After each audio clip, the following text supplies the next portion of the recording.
IAS officers, junior officers యొక్క quarters చూశాను. అవి కూడా అక్కడే ఉన్నాయి. 70-80% పూర్తి అయింది. పక్క నుండి సెక్రటరీస్, అదే మాదిరిగా ప్రిన్సిపల్ సెక్రటరీస్ బిల్డింగ్లన్నీ ఉన్నాయి. అవన్నీ కూడా తుమ్మ చెట్లు మొత్తం మొలిచిపోయి ఇవన్నీ కమ్ముకుపోయే పరిస్థితి వచ్చింది.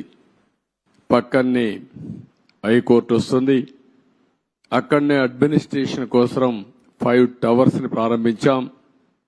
ఇంకొక పక్కన అసెంబ్లీ బిల్డింగ్ వస్తుంది. దాని పక్కనే హైకోర్టు వస్తుంది. అక్కడనే జడ్జెస్ బంగ్లాలు వస్తాయి. పక్కనే ఎమ్మెల్యేలు, మినిస్టర్స్ బంగ్లాలు వస్తాయి. దాని తర్వాత గెజిటెడ్ ఆఫీసర్స్ 1 గాని 2 గాని నాన్ గెజిటెడ్ ఆఫీసర్స్ యొక్క క్వార్టర్స్ వస్తాయి. ఇవన్నీ కూడా ఎక్కడికక్కడ నిలిచిపోయినాయి. రోడ్లు కూడా అధ్వానంగా ఉన్నాయి. చాలా బాధాకరమైన సిచ్యువేషన్.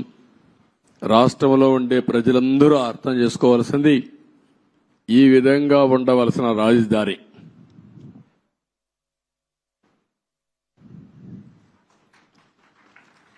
మనం ఆ రోజు ప్లాన్ చేసింది.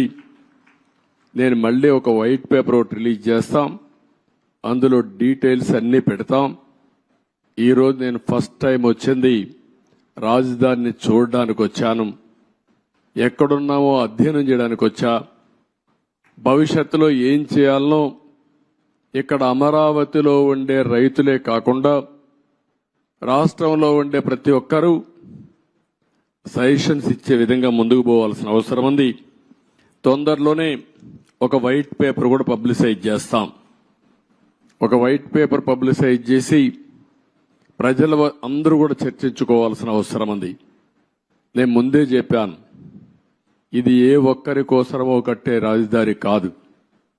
ఇది ప్రజా రాజధాని, భావితరాల భవిష్యత్తు కోసం రాజధాని, తెలుగు జాతి గర్వంగా తలెత్తుకుని తిరిగే రాజధానిగా ఉండాలి.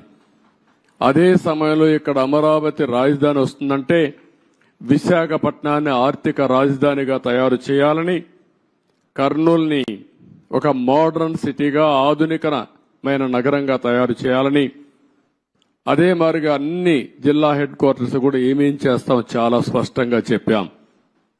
దాని ప్రకారమే మీరు చూస్తే 12 ఇన్స్టిట్యూషన్స్ గవర్నమెంట్ ఆఫ్ ఇండియా ఇస్తే కర్నూలులో IIT పెట్టాం. అక్కడనే ఉర్దూ యూనివర్సిటీ పెట్టాం. అనంతపూర్లో సెంట్రల్ యూనివర్సిటీ పెట్టాం. తిరుపతిలో ఐజర్ గాని అదే మాదిరిగా IIT గాని పెట్టాం. ఇంకో పక్క విశాఖపట్నంలో IIM పెట్టాం. తాడేపల్లిగూడెంలో NIIT పెట్టాం. మంగళగిరిలో all India institute of medical science పెట్టాం. ఇంకొక పక్కన ఒంగోలులో IIT పెట్టాం. ఈ విధంగా అన్ని విజయనగరంలో ట్రైబల్ యూనివర్సిటీ పెట్టాం. అన్ని ప్రాంతాల అభివృద్ధి కోసం, సమగ్ర అభివృద్ధి కోసం ఆ రోజే చాలా స్పష్టమైన విధానాన్ని ప్రకటించాం.